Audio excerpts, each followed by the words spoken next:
Hey everybody, Sue Scott of the Back 10 Feet here, and today I am at Tenney Park, which is an urban park here in Madison, Wisconsin.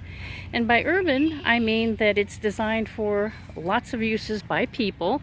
It's not designed for conservation, but it's still a beautiful park. And one thing it's important to remember is that in all the cities and towns across our country, urban parks are really great for allowing humans easy access to nature without having to go far and or to trek very hard. As you notice, I'm on a hard pavement right now, which makes this park really accessible to folks with strollers, folks with wheelchairs or canes. So that's really kind of a good thing.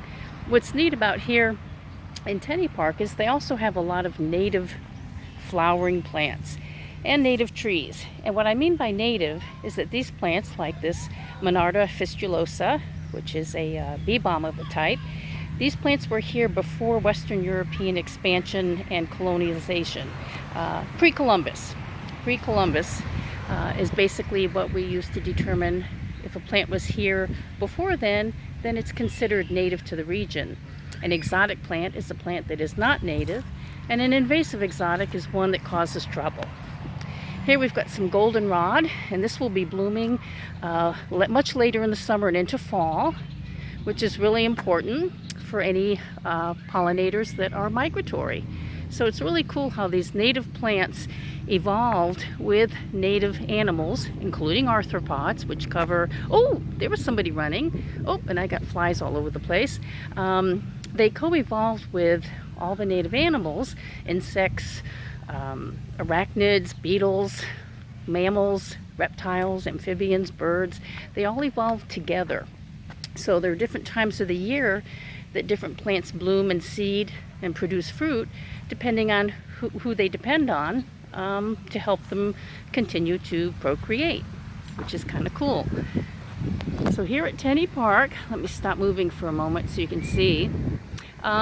This is at the east end of the isthmus that is Madison, which was unfortunately built in swampland. You know, humans have a habit of doing that, and being from Florida for 53 years, I know all about that. But what's neat here is they've kind of incorporated what would be natural into the landscaping and the setup of the park. Lots of bridges, lots of trees. Lake Mendota's over there. That's where we would normally meet if we were having a fun and urban nature walk here in one of the parks, which if we ever get back to quote-unquote normal and are able to have groups of people meet up and go for walks, I hope you'll participate in one of the Madison Fun Walks. They're really great. Days like this, I wish Paul and Chuck were here with me because they really know their birds. Let's see if we can see anybody. What's really cool about going near water is not only the plant life, but the incredible animal life. And I just heard a red-winged blackbird. Let's see if we can find him. Let's see. Oh, hear that? Yeah. Oh, I hear another one. And look at all this monarda. Look at all this bee balm. Isn't this beautiful? Oh, I just saw a blue damselfly. Let's see, hear that? Yeah, that's the red-winged blackbird talking. With most birds, you hear them before you see them. Oh, there's a bee in the distance. Let's see if we can get a close-up. Oh, butterfly, looks like a cabbage white. Let's see if we can find somebody else here. Let's keep looking. Oh, there's a fly. What looks like possibly, there we go. Oh, look at that. Flies can be pollinators too, you know. Just so y'all know. Oh, there we go. There's a bumblebee. Let's see if we can get in close. Come on. Where'd you go? Oh, there he is. Hang on. I'll find him for you. There we go. The brown-belted is one of the most common ones around here. I can't quite see from here who that is exactly. Hear that? Yeah, hi. Oh, this is Vervain. This is a really cool native plant. See if we can get, there you go. I'll give you an idea of the size of it. Let's see, let's get my hand in here so you can see how small those blooms are. Isn't it pretty though? Yeah. And I believe those are brown-eyed Susans back there. Aren't they pretty? And fleabane. That's the fleabane. Hi, I hear ya. Oh, there he is. He's up on the wire. Don't know if he can... There he is. Hi. He's talking. Let's see. This looks like Queen Anne's lace. Yeah, I think it is, which is actually from Europe and considered invasive. But look at this. This is a beautiful restoration area.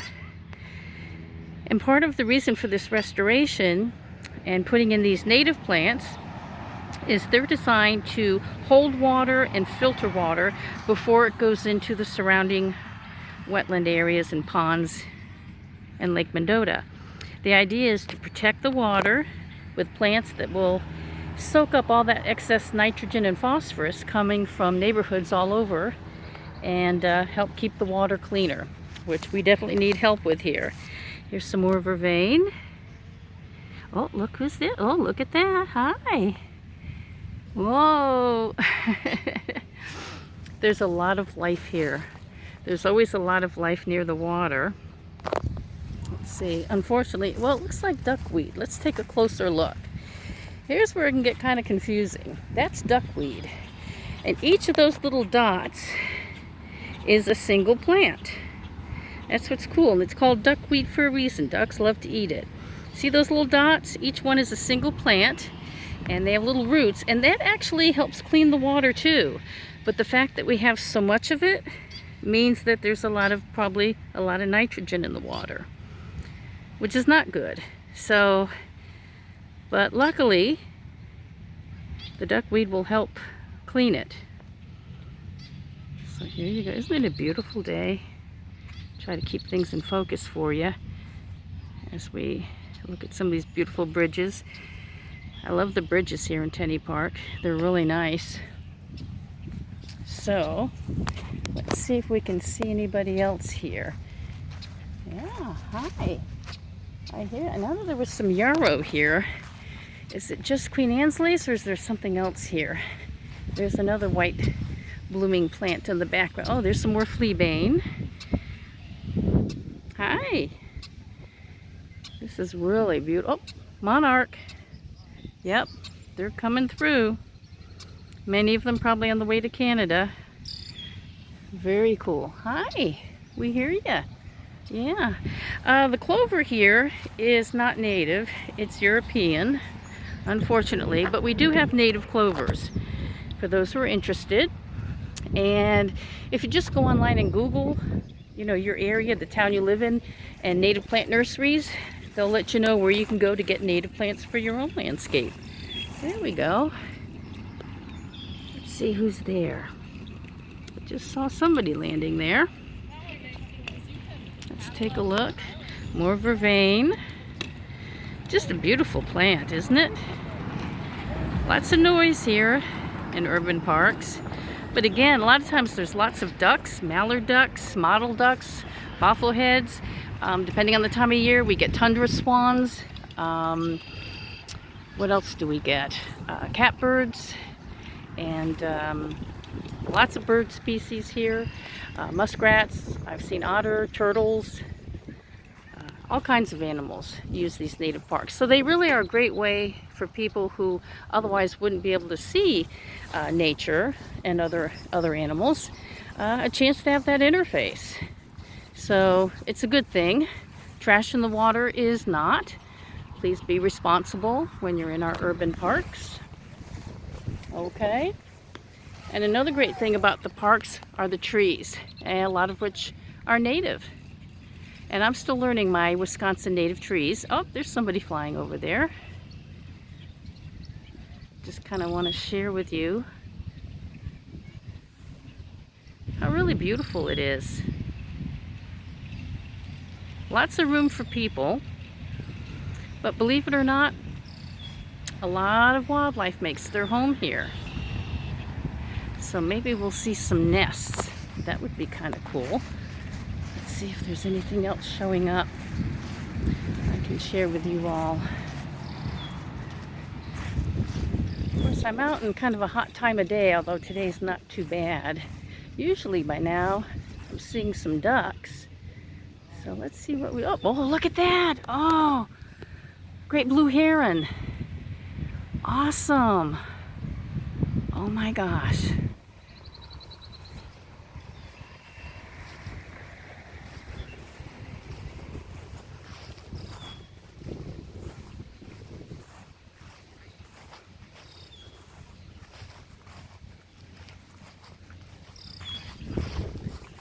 I'm going to walk further away.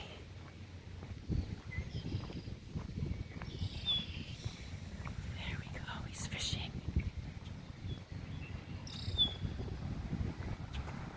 Okay. I don't want to interrupt. Where is he? There he is. Okay. Oh, what a beautiful bird. These guys get really tall, and that bill can do a number on you. I know because I've done some rescues with these birds.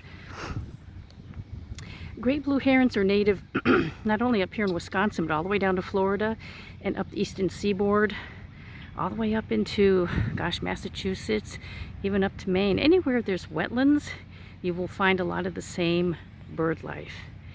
And yeah. Let's see if we can get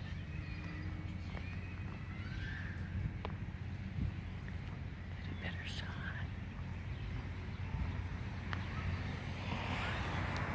There we go. Just beautiful.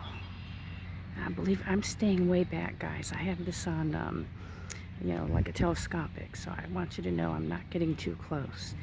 And I'm going to walk away and give this bird the space he needs to hunt.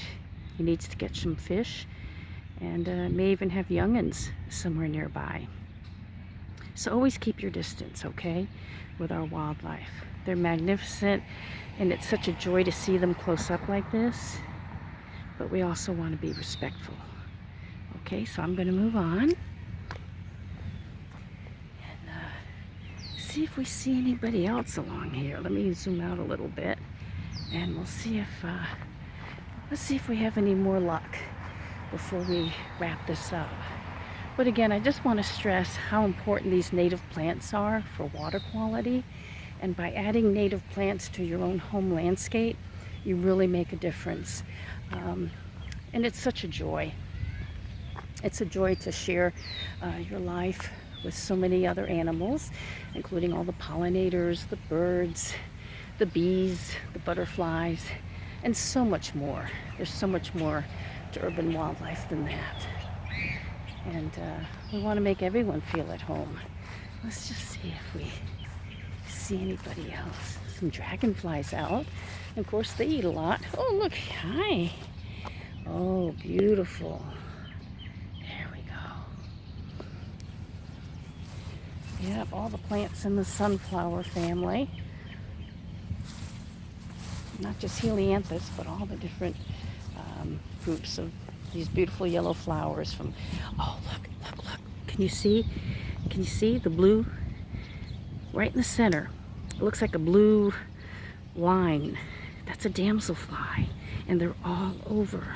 Let me see if I can get a little closer view for you. There we go. Can you believe it? See how she's hanging on to that little reed? Yeah. Isn't that amazing? Oh, hi. Oh, there were some birds. Oh, look, there's dragonflies. Hang on. Let's see. Oh, yeah. And I highly recommend in your own home landscape, please put out several sources of fresh, clean water for all the different wildlife. Not just a bird bath, but some sources on the ground, okay? That would be so beneficial. Look at this. Look at all the plant life. Look at all the life because of the plants. It's really amazing. Let's see if we see any turtles on the log. Nope, looks like not today. Okay, come out a little bit. Let's see. Oh, I hear some chit chit chit sounds of different birds. Warblers will often make that sound. There's lots of grasses in here. This is a pretty shaded area. Oh yeah, boy, the fleabane is everywhere. And there are different species. I'm not sure which species this is, I'll be honest with you. Okay, but it's a real pretty plant. You can see how small the flowers are. And the cone flowers, oh, let's take a look at those before we wrap this up. So here's some beautiful cone flower. Oh, look at this spot. See, this is what you guys got to get outside. Go for a walk in your urban parks. Look at this. Aren't they beautiful? Oh, look. And these have someone on them. Let's look close. I think they do.